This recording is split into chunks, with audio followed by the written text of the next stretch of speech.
Hello and welcome to the Enquiry podcast. My name is Nerida Mills. I am your host, and it is my absolute pleasure to welcome you along for this episode. What we do in the Enquiry podcast is really explore and inquire with experts in their field in regards to what it is that actually creates a human experience, and more importantly, what it is that we can use to influence the human experience for our own development, growth, and expansion. So welcome along. Let's dive in, and I hope you enjoy. Hello, everybody, and welcome to the Enquiry podcast. My name is Nerida Mills, and it's my absolute pleasure to have you back. And even more so, it is my absolute pleasure to be introducing you to Robin Grille, who is an absolute superstar and somebody who's had a massive, massive impact into my life, into my the way that I parent, the way that I see childhood development, and the way that I see how we experience and express some of the woundings that we have from childhood into our adult lives. So very, very excited to have you here. Would love for you to introduce yourself, give us a little bit of the credentials, all of the fun stuff before we get into it. The credentials, eh? Look, it's great to be with you. Thank you so much for your invitation. It's lovely to chat, and I've been excited. I've been looking forward to chatting with you. I know we're going to go to some really good places. And so you asked me about me. I mean, okay, psychologist. Is that really the first thing to say? That's Yeah. just sounds so boring. Um, but I guess I'm here because of the book that was my first book that you liked, Parenting for a Peaceful World. Mm. Um, my first of three books. My second book was Heart to Heart Parenting, which is more directed at equally what parents need, not just what our children need. And then my third book, Inner Child Journeys. Mm. And I wrote that book because parents have so much information these days, but parents are under this tremendous strain in terms of really the guilt that comes up when the more that we know about child development and when we get things wrong for our kids, which we invariably do. Inevitable. Two main reasons. One, because there's not enough support.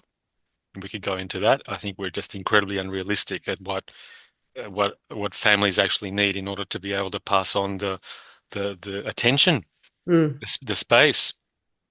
Um, but also that we get triggered. We get triggered. That's just intrinsic and central to human nature. We get triggered.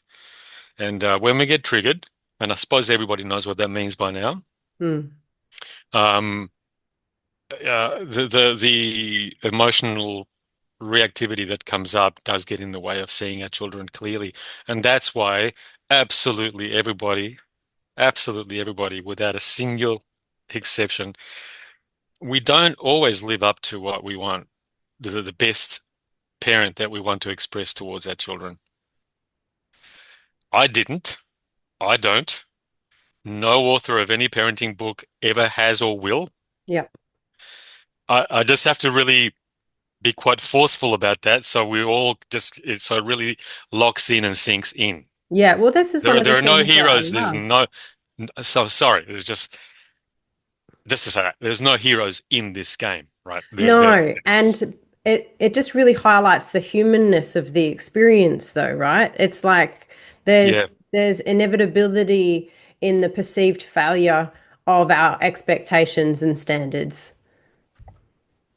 and also medicine in it. There's a medicine if you so choose, Yeah. because when we do fall short of our empathic potential, um, there is a beautiful opportunity, although the moment hurts, but there's a beautiful follow-up opportunity of understanding so much more of ourselves and why it's our hurt that causes us to go temporarily blind to our children's real being. Okay. Mm. It's a temporary empathy blindness that all human beings suffer when we project. We only project when we're triggered. But that's a doorway into, that's me, that's my wound. Yeah. And metaphorically, that's the inner child saying, I need some healing right now. You haven't paid attention. You have not paid attention to me. So if you have three children, then you actually have a four-child family because it's your three actual children and the one that is you that continually, repeatedly gets uh, brought to the surface in terms of your emotional reality and that clouds our vision. Mm. Right there, boom, that's the human condition.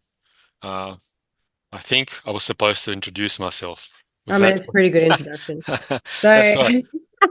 Yeah, but I live here on Bundjalung country, which is northeastern New South Wales, and uh, another passion for me is regenerating this land that we got allowed to stand on and live on.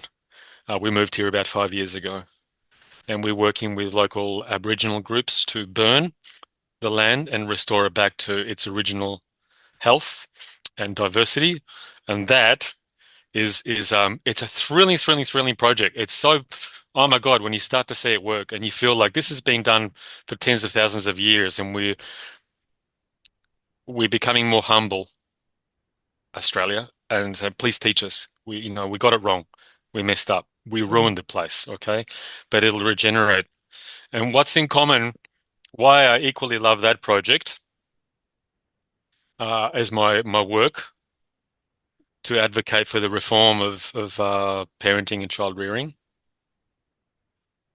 I equally love that because the common theme through all of it is listening. mm, And I would like to declare that the defining theme of our civilization is that we are the people of non-listening. If that sounds odd, I can back it up. We are the people of non-listening, and the ramifications are what you see mm, is unfolding societally and politically mm. in community health, national health, but also our politics and the way that we behave towards the environment. So the Yeah, way that we treat our children has been the way that we've treated the natural environment. There's a commonality there. absolutely.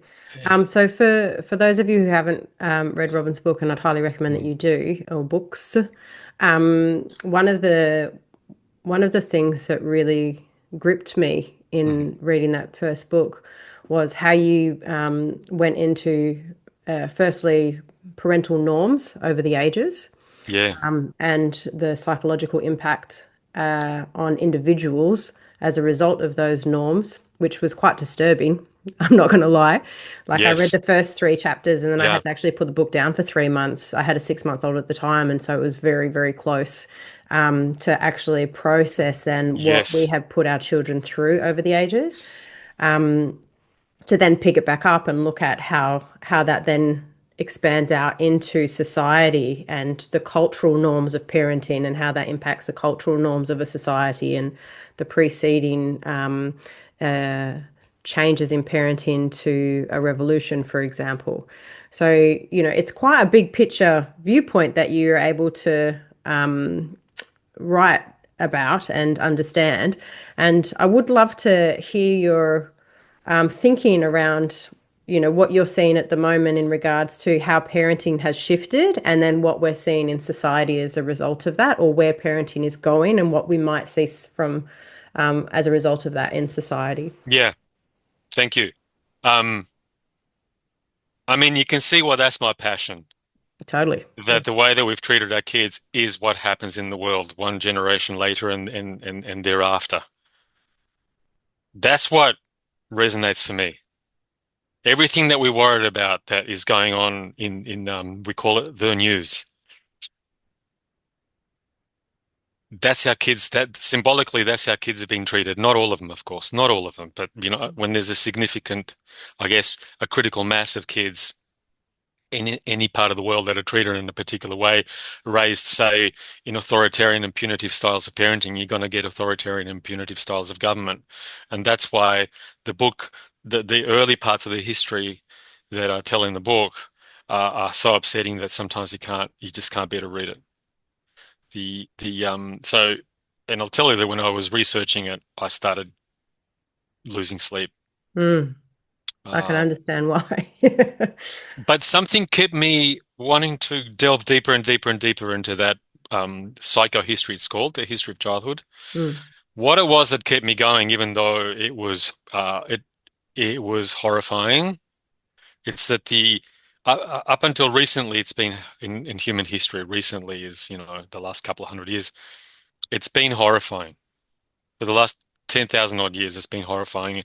Not everywhere, but in most civilizations, large majority. So there's the flip side of that. You turn that over. What it means is, I'll put it this way. If you ever thought that humanity is hopelessly violent, have a look. Because if this is how awfully children have been treated, that's what it takes to make us this violent and this crazy. Mm. And it was, you said yourself, you had to put the book down. In fact, I've been going around and telling people, if you've got a little baby or if you're pregnant, skip the history part or just maybe look at the subtitles. Yeah. Don't delve. Please don't. Please Mm. don't. It's very Just emotive. You don't need to go in. You just Yeah. know, okay, something bad or something unspeakable was going on to most children. But then go to the end part of the history more recently, because this is the next implication is that as we treat children with less contempt, with less manipulation, we don't exploit them in the same, or punish them or shame them in the way that was history's way.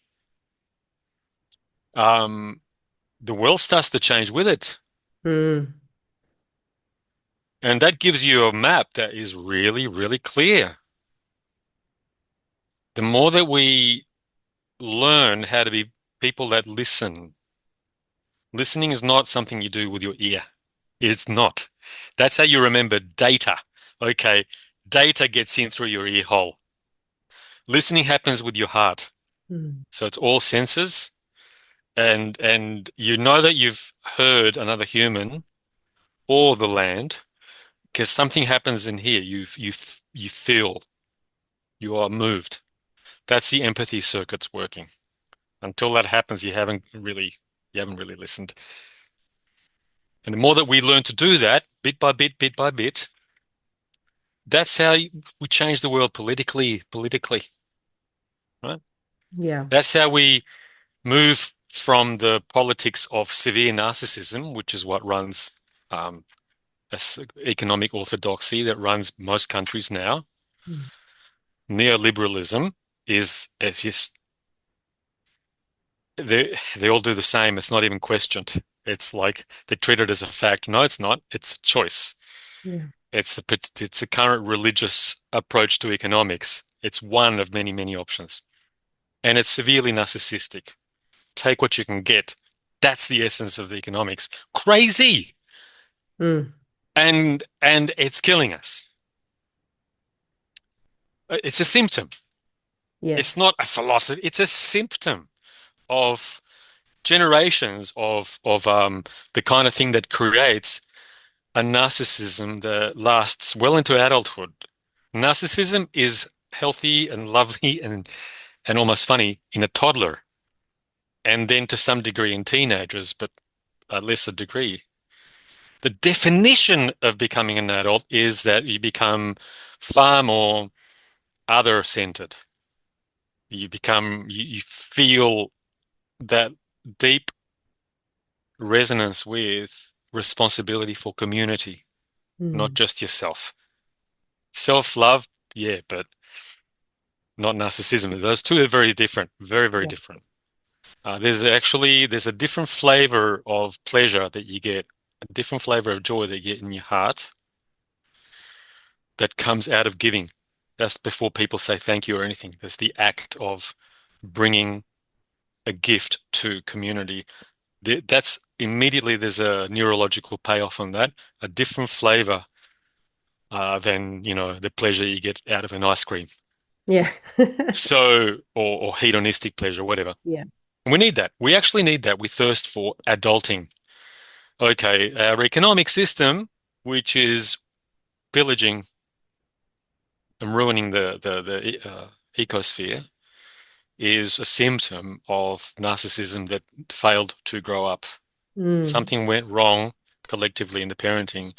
The flip side for the future is that there's already examples of a nascent democratization. These are the early days of democracy. Very, very experimental early democracy, very partial. mm, There's a nascent democracy, the democratizing of humanity that is starting to grow. It's very young in our history, very, very young. And with that, a movement away from violence, believe it or not, okay, believe it or not, what you see in the news is extremely violent, mm. right? And what remains is that the overall statistic is that we're becoming a lot less, I mean, Yeah, dramatically less violent. That still holds, even though there's still Sudan and incredible. Ukraine and Mm, Gaza. Even with those, in terms of the average, okay, crime and war levels, we're becoming less violent as a result of this, uh, in terms of historical time, like a quite a rapid improvement in the empathy kind of quotient of mm. the way that we both parent and educate our children. So I would Yeah. love to hear from you. What do you see as the most impactful switch that parents can make to help support their child in a more empathetic way and reduce the chances of that narcissistic, quote unquote, adult kind of popping out the other end? It's going to be probably too hard for me to reduce it to the most because whatever I say, I'm going to be immediately feeling a yeah, but hang on, there's this other thing. Sure. Um, so I have to speak of rather than the most important act. Hopefully later on I can name a few of them. But the core of it actually is listening. Mm, Listening means recognizing that you're not an extension of me, that I have to temporarily put aside all of the things that I hope that you become. My own fantasies about who I would like you to be. I have to temporarily suspend that a little bit. mm, And then be curious. Bang. Be curious. You need silence. Give it 5 seconds. Okay. Let's say that. Very humble. mm. And go into reverse gear and be interested, and your eyes will reflect that. And then your questions will reflect that. Who are you? How are you feeling? What made you feel that way? What happened? What happened to you? What is it that you would like? Maybe I can get it to you, maybe not. Okay. Maybe yeah, okay. No, I want to say no to that. No screen, no playing on your iPad or whatever phone tonight at 9 o'clock. No. However, why is that important? Why listening is doesn't it, one thing to get clear, it does not mean not having boundaries. Yeah. I'd like to repeat that 1,000 times. It does not, because I don't want anyone to think listening is being permissive. It is not. It's not even related to being permissive. All right, get that out of here. Listening is it's about how you feel, not being interested in how you feel and what you need, feelings and needs. The word that keeps coming That into my space. head is like presence, right? Actually being present with the human being in front of you Yeah. rather than the projection that you have for them. Yes, I want to define it a little bit more specifically than presence, simply because the word is being used so much now Sure. that there's a lot of things that pass for presence that aren't. Mm, Just the fact that I'm sitting quietly in front of you doesn't necessarily mean I'm being present with you. totally. So, if I am behaviorally curious about who you are and let you be who you are. So don't try to interfere with that. Don't try to make you feel better. Not for at least a little while. That's what listening is. It's curiosity in action. Mm. It is okay, our future pivots on that. It's transformative. Plus, we know you already knew that, and so does everybody. The reason we know that is because that's the thing that we crave the most Yeah. from other people, even if we're not aware of it. And part of the evidence is, have you ever had the experience that you tell somebody in your life that you're upset and then they start giving you advice and then you want to punch them? Yep. Yes, very irritating. Why? Because you passionately just want to be heard. Yeah. Don't make me feel better yet. Or maybe not at all. Don't make me feel better yet. Just hear me. Little validation. Validation is not hard. You've been in similar shoes. Yes, Mm. you have. Yes, you have. Different, but there's something there is different but similar. Mm. You know that.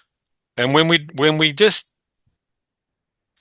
it requires a stopping, it requires a silence, it requires a daring to be curious. And that's a challenge to all of us as parents because when our children bring us their pain, it's painful to us and we'd rather not know. When our children bring us their frustrations with us, we block them. Oh no, because we want to think that we're good. So it stings and we, oh no, no, no, no, you're not unhappy with me. It's your fault. Or whatever, we block them. Mm. Then they feel that moment of abandonment. And it adds up. Listen, I'm not saying listening is, it's hard. It's scary. Yeah. It's just that the results of not listening are so much worse. And that the rewards of good listening, not always, there's no guarantees on this, but 80% of the time, the rewards of good listening are so transformative, so just utterly beautiful, beautiful.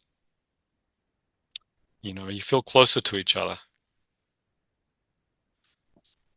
Mm. Solutions, working out solutions. How can we fix this?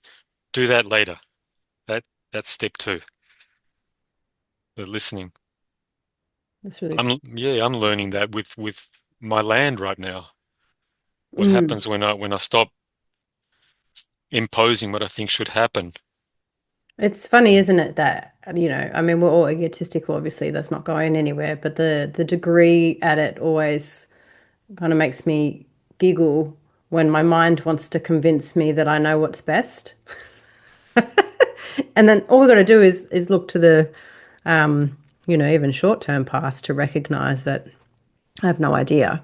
There's a much Yeah, higher intelligence than my own at play, and we project that ego onto our kids' lives, onto their preference of all yeah. sorts of different things, and it's there. I don't know if you've seen it, but there's a TED talk by, and I don't even know his name, but the father of Malala, who was Oh, really? the Pakistani girl who Wow. got shot in the head. Yes. Afghani. Was she from Afghanistan? Yes. Oh, sorry. I think, no, he could. Anyway, either Yeah, way. Yes, I remember around her. there. Yes. Anyway, and so one of the things that he was talking about is, when he was raising her, everybody would say, "Oh, she's his daughter," and now people say he is her father because the power dynamic has shifted, and also, which I found, a nice one to reflect on as parents, that inevitability, or ideally. And the other thing he said is that, a lot of people say, "How did you raise a daughter who's so strong?" And he goes, "I didn't clip her wings. I didn't get in the way of her expression," And I think that it's such a beautiful message for parents, And certainly for myself, when I heard him, I was just like, "Yep, that makes total sense." We actually just need to, like you say, have that listening and then get out of the way and let them be who they are. And when they feel safe to do that, they're very powerful. They are so powerful. And I think we get surprised at how powerful our young people can be because we didn't know that a young person is that, Mm, because no one would let us be that. yeah, Um, I'm generalizing, of course, yeah, but that's quite a trend. yeah, absolutely, definitely a culture So we're thing. like, I didn't know that a 12-year-old could be so wise. Well, you were, Yeah, but your wings got clipped daily in school. mm, No one in school said, "Who are you and what are your passions?" I actually do this when I was running parenting groups and around other countries as well as Australia. They would ask, "How many? Please put your hand up if your teachers used to ask you what do you love? What are your passions?" And it's usually like 1 in 100 people say that, um, and there wasn't the teachers; it was one yeah, especially. So I I I feel like that is just the ultimate tragedy. mm, And what makes it double the tragedy is that it's normal. mm, So we should be, we should be screaming about it. But we don't because it's normal. yeah, It's shocking. I want to use the word educational abuse, you know, that schools should be about asking kids, what are your passions? What are your passions? What do you love? How yeah. can we help you pursue that? And it's rare that schools will do that. So, you know, It's one of the areas that needs a yeah, good old revolution, I think. massive. Oh God, yes. Oh God, yes, it does. Oh God, Yeah, yes. Understatement. yeah. Yep. So what is if you look at, I mean, I know this is going to be a big question, but if I'm going to ask it anyway. When you look at childhood development and how, the implications of all of that, or I know you're going to have many answers to this, but what's the first thing that comes to your mind in regards to the thing that surprised you the most when you learnt it? About childhood development. Yeah. When I was studying that, I think there's a reason why none of it actually surprised me. None of it Mm, that I can recall right now. The reason is not because there's nothing about me. It's of what happened to me. It's mm, just that I didn't start studying childhood development. I started having therapy, and it was much more than therapy. I spent years and years and years mostly in my 20s and into my 30s participating in group encounter situations that were about, the whole personal growth movement. yeah. So we would delve really deep into every stage of our childhood development then. And it was through the direct experience, the re-experiencing and sharing with each other and hearing from other people. And out of that, I had dropped out of my psychology study. I was incredibly unhappy with what they were teaching me at the regular university. I then had to go back to that later in life to complete it so that I could, hang up my shingle. Mm, But I dropped out of that and I went and pursued my own personal growth. And I remember announcing to people, I'm not here to learn how to be a counselor. I don't want that. I'm not interested. I'm here for my own personal growth. And but it evolved into learning. I did train quite a bit in somatic psychotherapy, which mm, I believe you and I talked that you did mm. similar. And the somatic psychotherapy, which is a body-oriented tradition of psychotherapy, that grew out of the talking psychotherapies, but with the recognition that it's happening in the body. Yeah. The body is what speaks, and the body is where the action is, and it's a map, and the body doesn't lie. Words do, body doesn't. It's one of my favorite And parts about it. Yeah, the honesty, Yep. the vulnerability. And now that branch of psychotherapy had a very clearly mapped developmental story.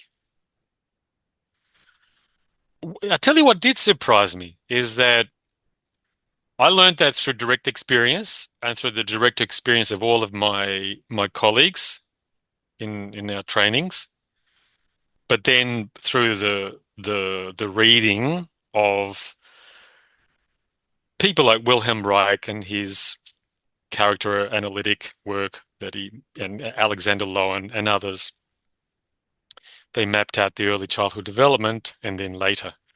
The part that became a very, very exciting surprise is although that was going on before there was a lot of more of the objective experimental kind of research, and before people were talking about neuropsychology much at all, that exploded when the brain imaging technology arrived much later.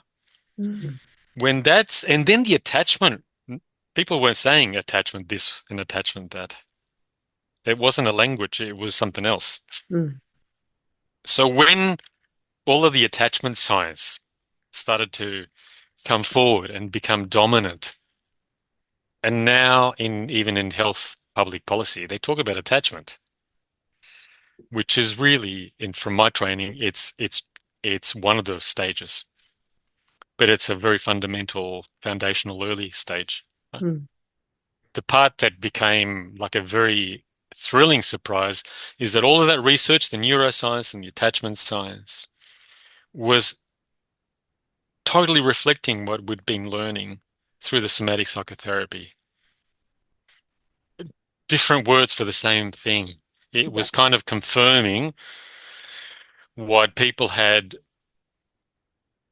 I guess, uncovered or discovered or remembered is probably a better word. What people had remembered and identified and made conscious through direct experiencing. Right. Psychotherapy groups that were exploratory in the States, in England, in Germany, in Australia. So it was a re-languaging, and so that was thrilling in that. Okay, now this is in the hands of science. Mm. It's not just a bunch of obscure psychotherapists talking to one another that no one wants to hear about. It got massively mainstreamed around about the time that I started to become a writer. So I Mm. was writing articles for a magazine called Sydney's Child Magazine. There was also a Perth Child. It was they had one for every capital city at the time. Mm. That was before I wrote my book. That was a great surprise. Mm. It is lovely to live in a time where science is, for lack of a better word, catching up with um, the lived experience of humanity that we weren't Yeah. able to prove for a long time. Um, I like to Really call it interesting. science agrees with the heart, Yeah, I like that. which it is now. Yeah, I love that. Mm. Okay, I have one more question for you before we close out the podcast interview. And I like to ask this one to all of my interviewees in some way, shape, or form. And that is that in order to move into the public eye, which you've done as an author, and you're stepping into another layer of that with social media, etc., at the minute, which I'm very grateful for, because I think the more people who can learn about your work, the more present parents we're actually going to have, and more well balanced adults as a result. In order to do that, there's elements of self that we have to face because there's the potential for being seen is so much greater when you start taking those steps. So I'd love to hear a little bit of your own journey in that, and if anything stands out as to what has been the thing to embrace or to own or to heal or whatever along the way in order to allow for that level of visibility. So do you mean what has to begin with, what has allowed me to become public? Well, what has, visible. yeah, what's allowed you to, or what has impacted you to allow yourself to be seen is probably a better way of saying it. And obviously, the public eye is one expression of that. I'm sure there's other expressions of Yeah. that in relationship and community. Oh, yes. Um, Passion. Compassion. Passion. Oh, passion. Mm. Yeah. Passion because I was scared. I was, oh my God. I was utterly terrified of public speaking, paralyzed. And the first time that I wrote something, it scared the hell out of me because people might see it, you know, all of that. So, I've got a bit of a natural ability to communicate as a probably I'm better as a writer, and I'm okay as a public speaker. I don't know, maybe I'm good at it. Not quite the point. That what made it even emotionally possible for me to stick my neck out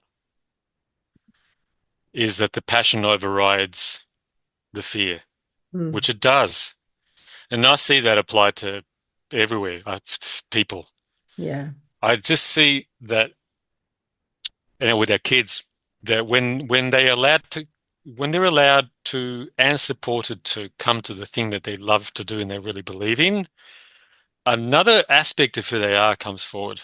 How many times have you met somebody that's ordinarily timid and shy and awkward and hesitant, but when they get onto their subject, they Mm. kind of just become Light up. suddenly very solid, Mm. and they forget that you lose that voice, that self-conscious voice. It just sort of vaporizes, and you just engage. Um, the thing that you love overrides a lot of those other circuits.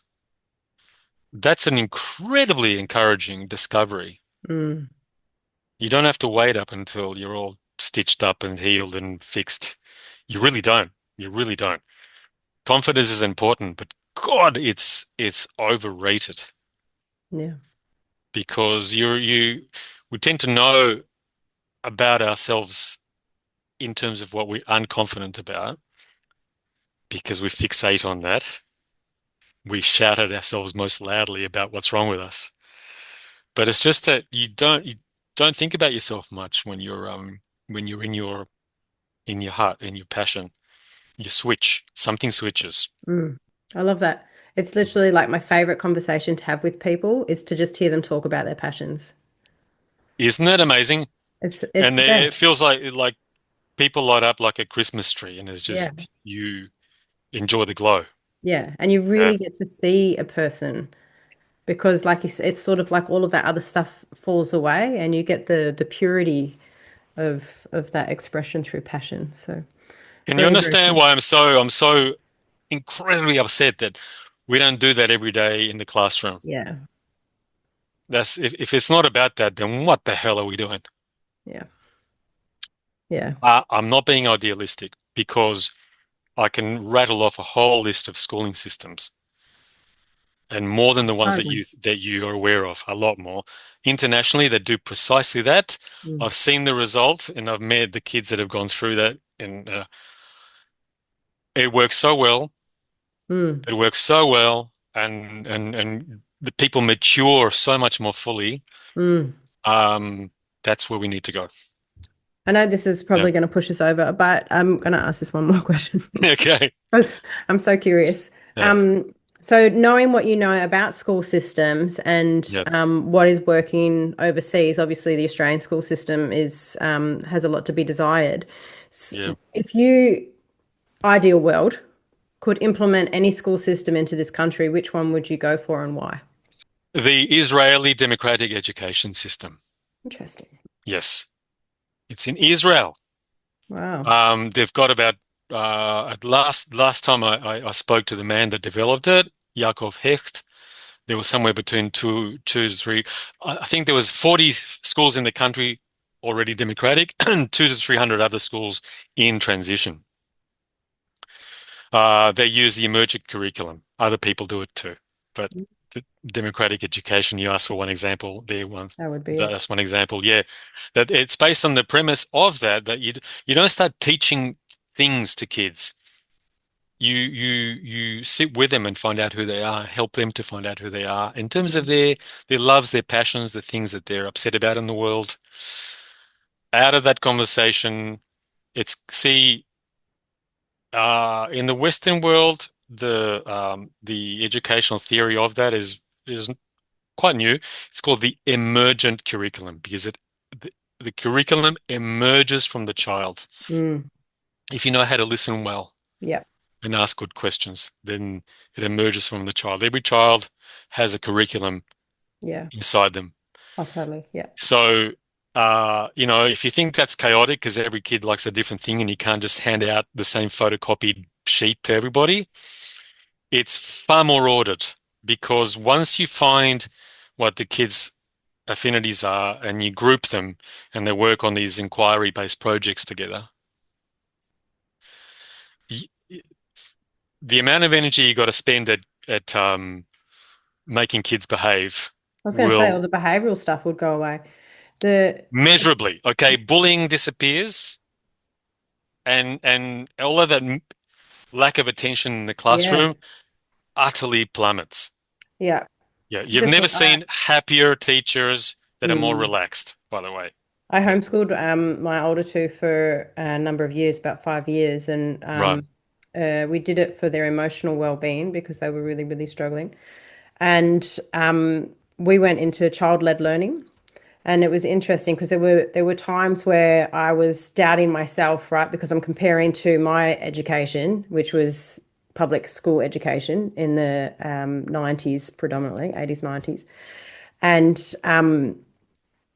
I actually had a conversation with a teacher, and she said, honestly, if you can get 1 hour of good learning out of your kids a day, you're probably doing just as well as we are because of the amount of behavioral issues that we're dealing with in the Yeah, classroom. yeah, And so it really gave me like, I'm so grateful for that conversation because it kind of allowed me to settle into these yeah. kids are actually, if I let them lead the learning experience, and my job is to just bring information around their interests to them in different Yes, ways, then they're engaged for way longer than an hour. They love it.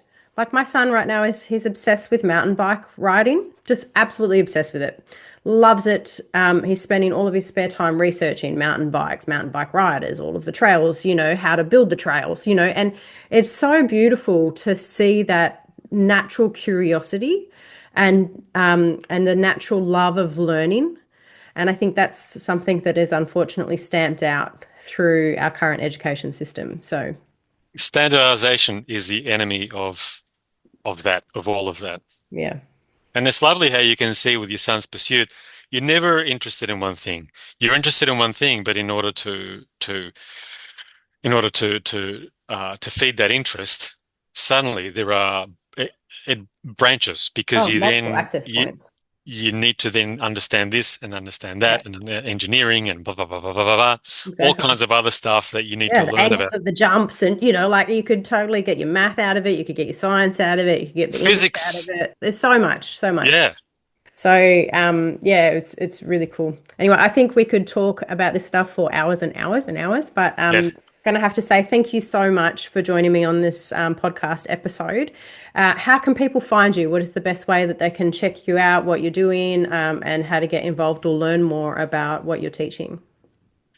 I'll tell you about my Substack, which is new, and my Substack has articles in it, series of articles, and a video series. It's new. I'm going to Amazing. keep on adding more things to it over time. So that is robingrille.substack.com. Should I spell it, or will you have that up on your? I can put it up on the link Yeah. or in the description or whatever, depending on how people are finding this. So I'll get that out for people. And follow me on Instagram and on Facebook, where I announce upcoming courses. In fact, next week I've got an online workshop um, called Finding Your Life's Purpose and Helping Your Children Find Theirs. Beautiful. I don't know whether you'll be publishing before then, but that happens on We'll the publish 10th of on June. Monday. Oh yeah, that's happening on Tuesday, the 10th. Okay, perfect. So if you're Yeah. listening to this on Monday, get amongst it. All right, amazing. Well, thank you so, so much, Robin. Really, really appreciate your time and sharing your wisdom with the community. And very much looking forward to what comes next for you and the kind of next steps I know that you're moving into. So thank you very much. It's a real pleasure talking with you. Okay, that is it from us for today for the Enquiry podcast. All of the links that you're going to want to find is going to be underneath this episode. So jump along and make sure that you're following the people who do join us for the Enquiry podcast. I'm sure you'll agree they are absolutely phenomenal, and it is my absolute pleasure to be able to have them come in and share their wisdom with everybody. If you're wanting to know what I'm up to, jump onto my website, neridamills.com, and you can check out all of my opportunities to get involved, be they free things or programs or events. You can always come along and say hi. I would love to see you.